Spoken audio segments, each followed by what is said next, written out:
¿Qué tal, amigos? En esta ocasión vamos a ver todo lo relacionado con el proceso de planchado.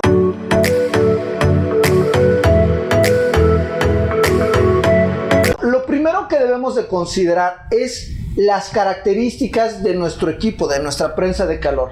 Un equipo para sublimación tiene características muy específicas. La primera de ellas es que tiene un controlador de tiempo y temperatura. ¿Qué quiere decir esto? Que el tiempo siempre va a ser muy exacto. Cada vez que nosotros bajemos o cada vez que la platina se cierra, pues obviamente comienza a contar ese tiempo. Y si yo la bajo 100 veces, pues las 100 veces me va a contar exactamente el mismo tiempo. Ahí llegó al tiempo y entonces nosotros la abrimos.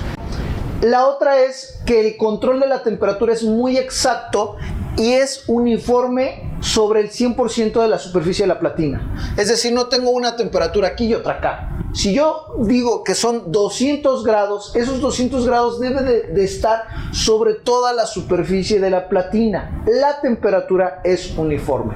Ahora, este tipo de prensas siempre se van a caracterizar por la medida. Es decir, digamos que voy a nombrarla siempre por el tamaño que tiene el área de planchado.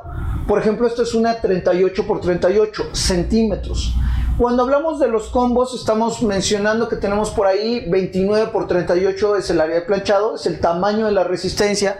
Después sigue esta que es la 38 por 38 centímetros, 40 por 60.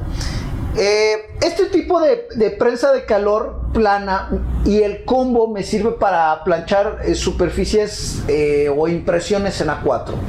Cuando ya hablamos de una prensa de calor 40 por 60, esa me sirve para trabajar en impresiones A3, es decir, la doble carta o tabloide. Cuando hablamos de prensas de calor más grandes, por ejemplo en el capítulo del footprint, pues utilizamos una de gran formato y ya son 60 por 80 y 80 por 1 metro. Entonces a cada prensa de calor le corresponde un tamaño de impresión. Es decir, recuerden, A4 será un combo que es la 29 por 38 y la 38 por 38. Tabloide será para una 40 por 60 y gran formato en prensa plana estamos hablando de 60 por 80 y 80 por 1 metro. ¿Ok? Entonces, esto es lo que nosotros debemos de considerar en una prensa de calor como las características principales. En cuestión de los accesorios, uno que les voy a recomendar como el principal es el teflón. De hecho, el teflón en tela, porque recuerden que los equipos de Tinec tienen un recubrimiento de teflón cerámico sobre toda la superficie de la platina, que es esta parte negra que ustedes ven. Sin embargo, si se ensucia o se llega a rayar, pues obviamente va a ser muy complicado sustituirlo. Es mucho más fácil y más económico el hecho de que ustedes tengan una tela en teflón. De hecho, también otro de los accesorios que se utilizan es este tapete, que es el de neopreno o espuma de silicón. También este tapete, pues obviamente el costo es mucho más alto que el de una tela de teflón. Entonces lo que voy a hacer siempre que trabajo es colocar una tela en la parte de baja, es decir, sobre el neopreno, y otro en la parte de arriba, es decir, va mi tapete de neopreno, mi teflón, posteriormente el textil con el que voy a trabajar y nuevamente otro teflón. Este tipo de material es muy económico en comparación, como les decía, de los otros. Aparte de que algo que vamos a estar procurando constantemente en el uso de esto es la limpieza. Recuerden que nadie, por muy bonita que les quede una impresión, nadie les va a querer pagar por un textil que está manchado. Entonces realmente lo que nosotros vamos a procurar es evitar que los textiles se vayan ensuciando. ¿Cómo lo vamos a conseguir? Bueno, lo que pasa es que sobre todo cuando tenemos fibras de tejidos muy abiertos, pues obviamente el pigmento que está en estado gaseoso se alcanza a filtrar, y entonces es por eso que ensucian la contraparte. Es decir, si nosotros queremos imprimir el frente, pues es muy probable que el reverso también pudiera filtrarse por ahí el pigmento, y entonces vamos a tener una imagen, digamos que en fantasma. Para evitar eso, incluso el teflón también lo podemos utilizar para colocarlo dentro de la prenda, en la parte de en medio, o simple y sencillamente a la hora que nosotros lo colocamos en la parte de abajo, vamos a impedir que se vaya a ensuciar lo que es propiamente el neopreno. El teflón es muy sencillo de limpiar, les recomiendo que lo limpien antes de terminar su trabajo, siempre con un paño húmedo y estando todavía caliente. Sin embargo, durante procesos de producción es importante tener el mismo paño no mojado, húmedo, y estar limpiando, removiendo todos los excedentes de pigmento que nosotros pudiéramos tener para evitar que la próxima prenda que vamos a colocar pues simple y sencillamente se vaya a manchar. ¿Ok? Bueno, pues vamos a empezar con nuestro proceso. Ok, vamos a comenzar el proceso de planchado. Como ya lo habíamos visto en otro capítulo, en la realidad el poliéster es una fibra que se puede llegar a encoger durante el proceso de planchado. Entonces, para evitar eso, para evitar que nosotros pudiéramos tener algún fantasma, siempre es importante hacer un preplanchado. El preplanchado se hace a una cuarta parte del tiempo total, es decir, si nosotros vamos a planchar por 20 segundos, será suficiente realizar un preplanchado de 5 segundos.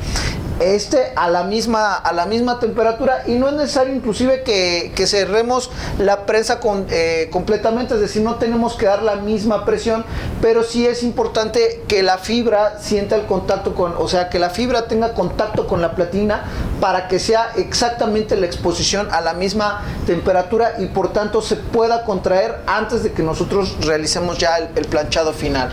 En este caso voy a trabajar a 210 grados con 20 segundos. Insisto, es una camiseta 100% poliéster, una playera. Ok, entonces ya la tengo aquí. Ahorita no voy a colocar la otra parte de teflón. Ya tengo la primera, como ustedes pueden ver. Está, como lo habíamos dicho, tengo el tapete de neopreno, luego tengo mi teflón para evitar que se ensucie. Esta playera es de fibra, de una fibra cerrada, de un tejido cerrado. Sin embargo, si el tejido fuera muy abierto, es muy probable que a la hora de hacer mi proceso de planchado se pudiera filtrar, y entonces si no tengo el teflón, pues simple y sencillamente se ensuciaría la base. Ok, entonces ya está listo. Voy a preplanchar. También obviamente me va a ayudar a quitar las arrugas. Son 5 segundos nada más. Ahí está, levanto. Y entonces el hecho de que me ayude a quitar las arrugas pues va a evitar que se pudiera marcar, ¿no? Entonces ahora sí, ya voy a colocar mi papel. Tengo aquí mi impresión. Es muy sencillo. Si se dan cuenta, no estoy utilizando adhesivos, no utilizo adhesivos. ¿Por qué? Porque me pueden llegar a marcar la prenda. Y entonces sí, ya coloco el teflón. Coloco el teflón para proteger el teflón cerámico. Ya está. La presión es alta, prácticamente son 20 segundos, muy rápido. Y entonces algo que debo de considerar es que cuando se abra la platina, cuando abra la prensa, el pigmento inmediatamente va a pasar nuevamente a estado sólido, pero va a seguir inestable, se va a mantener inestable. Ahí está ya. Levanto, quito con mucho cuidado mi teflón, y si se dan cuenta, no he movido el papel. Esto es importante. Coloco un dedo en medio para no mover el papel, porque si yo hago por quitarlo de esta manera, de estarlo manipulando sobre el textil, como todavía está inestable el material, pues corro el riesgo de que se manche la camiseta. Ok, y entonces sí, ya lo tenemos. Ahí está. Ok, amigos, aquí está el resultado final. Sin embargo, hay que considerar 3 puntos que son esenciales. Número 1, consideren utilizar temperaturas más altas y tiempos más cortos para que los textiles se maltraten menos. Todos los materiales, cuando los sometemos a tensión, tienden a maltratarse. Entonces, si ustedes elevan un poco más la temperatura y reducen los tiempos de planchado, esto va a hacer que las fibras se maltraten menos. 2, no utilicen adhesivos, de preferencia, salvo que ocupen algún material adhesivo reposicionable, es decir, un aerosol. No utilizar cinta térmica, porque esto va a marcar la fibra de la tela. Entonces no es necesario utilizarla. Y colocar con mucho cuidado el papel. Ustedes ya vieron de qué manera nosotros lo vamos retirando. 3, deben tener mucho cuidado con costuras, dobleces y aplicaciones. Recuerden que para sublimar se necesitan 3 cosas: tiempo, temperatura y presión. Si perdemos esta última, en donde están cualquiera de estas tres variables, que es los dobleces, las costuras y las aplicaciones, entiéndanse por aplicaciones, como ya lo hemos mencionado, la pedrería, los cierres, los botones o cualquier material de estos, pues obviamente eso va a impedir que la platina pueda hacer contacto directo con la fibra, entonces no vamos a tener un buen nivel de transferencia. Tengan mucho cuidado con elementos de decoración que pudieran estar sobre la fibra que ustedes van a planchar, y esto impida que tengan una buena transferencia. Nos vemos muy pronto.